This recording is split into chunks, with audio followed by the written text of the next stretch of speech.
ओम दुर्गाय नमः। जय दुर्गा माता की। श्री दुर्गा सप्तशती, तीसरा अध्याय, महिषासुर का वध। ऋषि बोले, महाअसुर चिशुर सेनापति ने जब यह देखा कि सेना इस प्रकार मारी जा रही है तो उसे बड़ा क्रोध उत्पन्न हुआ और वह स्वयं भी अंबिका के साथ युद्ध करने निकल पड़ा।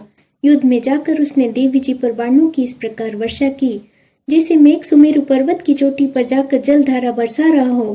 तब देवी ने उसके बाण समूह को खेत में ही काट दिया। फिर बाणों द्वारा उसके सारथी घोड़ों को मार डाला।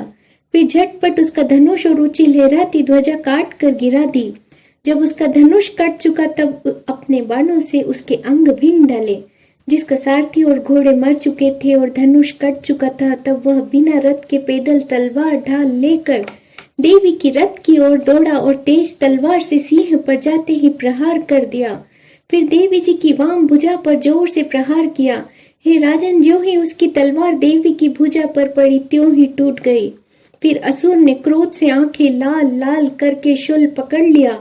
भद्रकाली जी पर उस दैत्य ने शूल डाल दिया। वह शूल इस प्रकार चमकता जैसे कि आकाश से सूर्य मंडल गिर रहा हो। देवी जी ने अपनी ओर आते हुए शूल को देखकर उस पर अपना शूल चला दिया, जिससे वह शूल सैकड़ों टुकड़े हो गया। साथ में उस चिशुर महादैत्य के प्राण निकल गए। जब महिषासुर का बलवान सेनापति मारा गया, तब देव शत्रु चामर हाथी पर बैठकर आ गया और आते ही उसने अंबिका देवी पर शक्ति का प्रहार किया। श्री देवी जी ने हुंकार द्वारा ही तेजहीन कर उसे जमीन पर गिरा दिया। अपनी शक्ति को गिरा हुआ देखकर चामर को बड़ा क्रोध आ गया और उसने पुनः शूल का प्रहार कर दिया। शूल को देवी जी ने बाणों द्वारा उछाल डाला। तब सिंह उछलकर हाथी के मस्तक पर चढ़ बैठा और फिर दैत्य के साथ भुजा युद्ध करने लगा। वे दोनों परस्पर लड़ते लड़ते उस हाथी पर से नीचे पृथ्वी पर आ गिरे और भयंकर प्रहारों से परस्पर युद्ध करने लगे।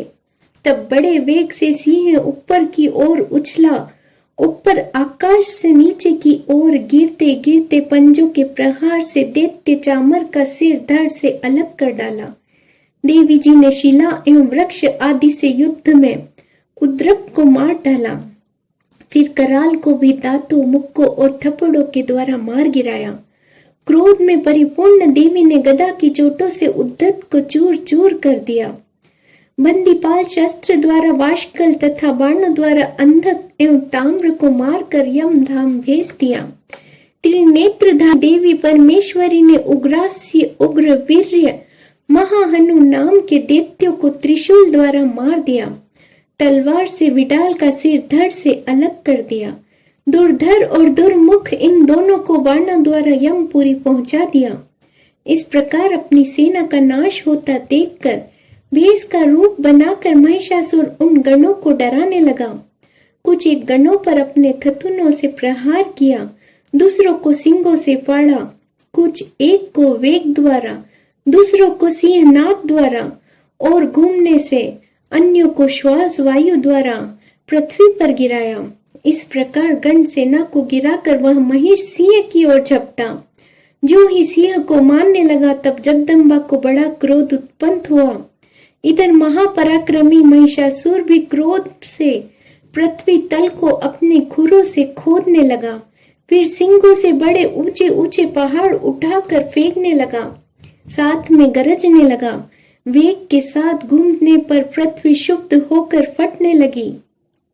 उसने पूंछ से समुद्र पर प्रहार किया, जिससे शुद्ध होकर समुद्र पृथ्वी की चारों ओर से डुबाने लगी। चलायमान होते हुए सिंह के द्वारा छिन्न भिन्न हुए बादलों के टुकड़े टुकड़े हो गए।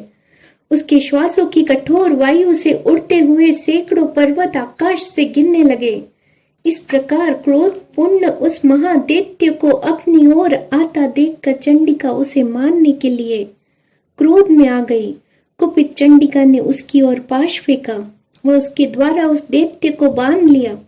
तब तो उस महायुद्ध में बंधे हुए दैत्य ने अपने महिषासुर रूप का त्याग कर दिया और झटपट सिंह के रूप में आ गया।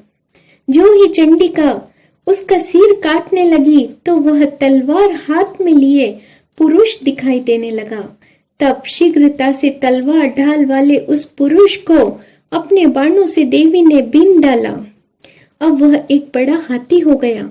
अपनी सूंड से देवी के सिंह को खींचा, फिर गरजने लगा। उसके खींचते समय अपनी खड़क के द्वारा देवी ने उसकी सूंड को काट दिया। फिर वह महादैत्य भैंस के रूप में आ गया और चराचर त्रिलोकी को सताने लगा। तो जगत माता चंडिका क्रोध में आकर फिर उत्तम मधुपान करने लगी और लाल लाल नेत्र कर कर हंसने लगी। वह दैत्य भी बल पराक्रम के मद में उन्मत्त होकर गरजने लगा और अपने सींगों से पहाड़ उठा उठा कर देवी की ओर फेंकने लगा।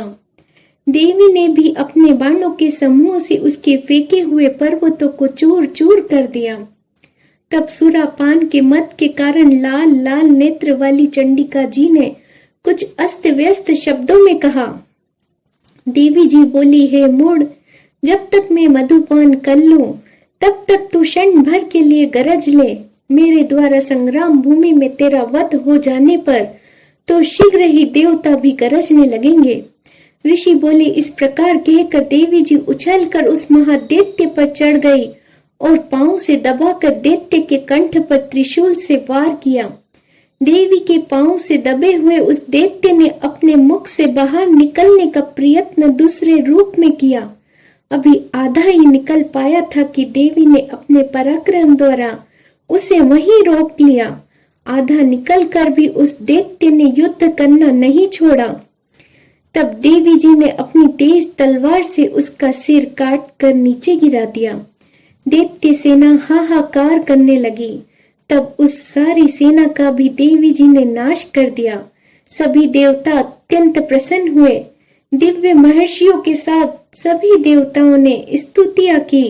गंधर्व राज गायन करने लगे, अप्सराएं नाचने लगी। ओम दुर्गाय नमः। जय दुर्गा माता की।